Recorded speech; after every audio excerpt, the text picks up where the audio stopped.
seWicknell is busy kutambudza mukadzi wavo mutsva anonzi Lulu, because mukatarisa each and every way vari kungobuda vachitora mapictures guys. Asi munokukatarisa mavideos ari kutenderera pasocial media, especially ataona nhasi, it shows kuti Lulu aneta nezviri kuitwa nazo vaseWicknell, because vari kungobuda vainaye kwese kwese, nyange mundege. You can see kuti mundege umo mune mapostori, vamwe varume vari kusiya vakadzi vavo, asi seWicknell ari kumhanya nemukadzi wake.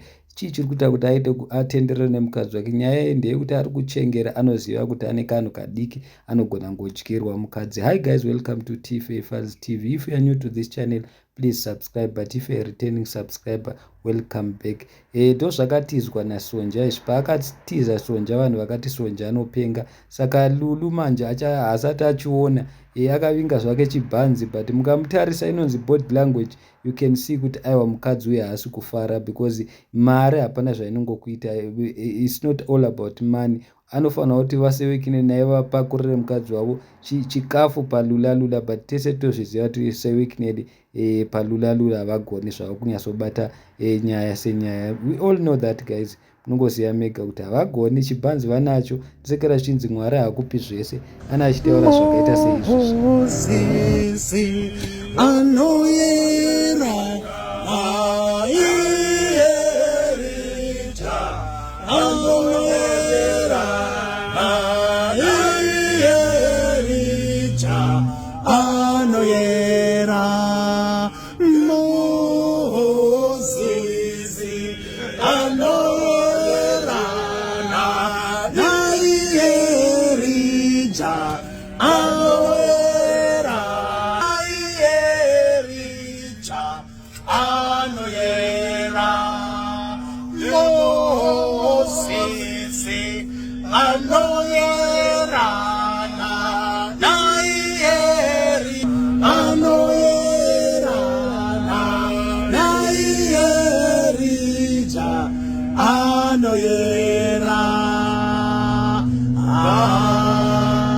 Judging from the video, munongoona kuti akaneta Lulu guys.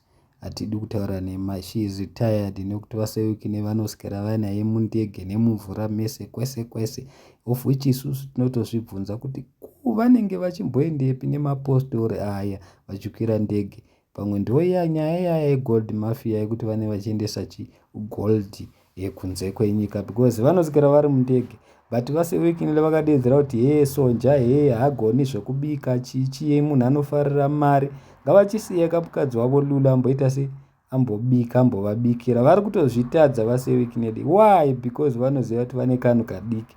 Any mistake, mukadzi wavo kangoenda kune vanhu vanogona basa sebasa, zvapera, zvinenge zvavharana. Ndosekera zvichinzi Mwari havakupe zvese. Chii chakadaro chinenge ngozi? You can see kuti haasi happy Lulu. She is not happy, she is tired. Ivo vaseWicknell, vamwe varume mapostori ari kusiya vakadzi vava kudzimba, ivo vari dangoti nemumvura mese kwese kwese nemukadzi. Takakuonai makarora, mukadzi ndewenyu, chimusiyai kumba, chimbomuitai kuti amboita maduties kaikumba, kakubikirei, mumbodyawo zvinhu zvinonaka. Problem iri papo. Ndosekera zvichinzi it's not all about money, it's not all about money. Sometimes unofanira kuti upakurire mukadzi wako lula, umupe chikafu chaicho chaicho choti agutsikane. Manje toziva vaseWicknell havana kana chinhu. Thank you so much. Don't forget to subscribe.